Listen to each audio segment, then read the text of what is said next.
my beautiful bakers, welcome to Grace and Bakes. If you're a returning subscriber, you know I love you, right? Thank you so much for deciding to come back. And if it's your first time watching one of my videos, I really do hope you choose to subscribe at the end, and I hope you enjoy the video and you learn something today. So today we'll be making some scones. It's actually for an event that we're having at church tomorrow. So I just decided to share the recipe in case you'd like to learn how to make some scones. I hope you do try it out for yourself. Can't hurt to bake some scones. I hope you enjoy the video, and I'll see you at the end. So these are my ingredients for today's recipe. I'll be using 4 cups of sugar. I have 750 ml of milk. This is my vanilla. 2 bricks of margarine, the 500 grams. Is it 500 grams? Hey, I don't want to be lying to you guys. Let's see. There, 500 grams. I'll be using the whole of 2.5 kg of flour. So we actually use 2 of these. So in total, 5 kg because we're making a 20-liter bucket. So yeah, 5 kg of, in this recipe, 2.5 kg. And then I'll be using my special hand mixer. That was a birthday gift. And I have 6 eggs. And then also, not forgetting my egg wash for my scones. You must always have egg wash for scones, guys. It makes them look very pretty. And yeah, that's it. So first off, I'm just going to take my bricks of margarine and I'm going to beat those until they're nice and soft and creamy and hopefully fluffy. But I'm not quite sure that it'll reach that because as you can see, they are a bit hard because I didn't leave them out long enough. I just didn't have enough time, and it's winter. It's quite cold outside, so there was no sun as well, and I didn't want to put them in the oven because, yeah, I'm not up for cleaning any accidents or melted margarines. So, yeah, I'm just going to try and beat them. Hopefully it works. Not looking good so far, but we'll... okay, so that happened. But anyway, we move. I'm going to try again. Yeah, well, something is happening. It's just not going the way I planned or wanted it to go, but something is happening. So I think if I beat it for long enough, then it will get to where I want it to be. Oh, it's not looking good, hey? I'll admit it's not looking good, but we don't lose hope. So yeah, don't do what I did. Please leave your butter out. Don't put it in the fridge. Just allow it to melt. Just put it out at room temperature. It should be softened before you try this recipe. So my mixer did manage to beat it quite a bit. So I'm quite not really happy, but it's good enough. So I added my 4 cups of sugar to the butter, and I'm going to beat that until it's mixed and light and fluffy. Hopefully, again, struggling with the butter, but it looks like it's going there. Looks like we will get there. So I'm just going to continue beating this. It's already mixing. It's mixing quite well. I'm happy. I'm good. And then I'm going to add my 6 eggs to the butter and sugar mixture. So when it comes to this part, right, don't expect it to mix like very, very, very well, because eggs and butter that's not at room temperature, yeah, they don't quite go well. But hopefully with you guys it'll be a different story. Oh, anyway, you can also try this recipe if you don't have a mixer. You can use your hands to mix. So what you're gonna do is that you're just going to beat your margarine using a fork or a whisk, but it should be soft for it to work, right? Because there isn't that much power in your whisking hand. Unless you can whisk very, very fast and you're quite strong, then you can try it. But I suggest that you let your butter be almost melted for it to work. Or alternatively, you can mix your wet ingredients on one side which is your vanilla, your eggs, your milk.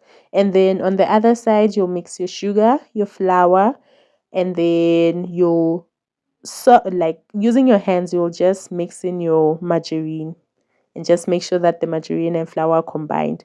Then you put the wet and dry together. That also works. So I added 3 teaspoons of vanilla, and then I added my 750 mils of milk, and I'm going to mix it again. Okay, again, don't expect it to be well mixed because, like I said, oil, and this time we're mixing with milk, so it's not going to be combined unless you did the dry ingredients, wet ingredients method. That also works. Actually, that works quite well. Just then, I was a bit lazy to be using my hands, and I mean, my nails, guys. My nails. So I'm going to throw in my 2.5 kg of flour. I just threw everything in there, and I'm going to combine that. So you can also use baking flour, like cake flour, sorry. So in this recipe, I used self-raising flour. I'm sure you noticed because I didn't mention any baking powder because you don't need it for self-raising.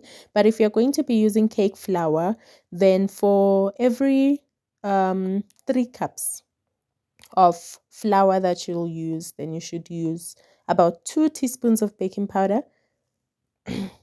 Yeah, I hope I'm correct, but I think I am. I should be. So for 2.5 kg of flour, that would be around approximately 10 cups. So I would say you should put between 4 and 5 teaspoons of baking powder. Oh my goodness, help my maths. Okay, if 3 cups is 2 teaspoons, then 3, 6, 9, 2, 4, 6 teaspoons. 6 teaspoons of baking powder, guys, for 2.5 kg of flour. So at this point, I deployed my mom to mix for me because, again, nails on fleek. I wasn't about to touch any dough. So my mom did assist me with the mixing of the flour, the combining, and I like how it turned out. It was quite well mixed. So thank you, mommy. And again, mommy to the rescue. She's helping me just roll my dough and make little balls and then flatten those onto the pan. I don't quite like how number 2 turned out. I'm sure you can see it, guys. It's a bit skew and not shaped nicely. So I did ask my mom to redo number 2 for me. She wasn't happy, but they have to be proper. They have to look good. Because, hey, it's not only my name at stake here for tomorrow, it's also hers. I mean, people will be asking who baked this, and I'll say, Sister Mommy. I won't say it's me if they come out looking like that. So, yeah. Mommy doing her business here.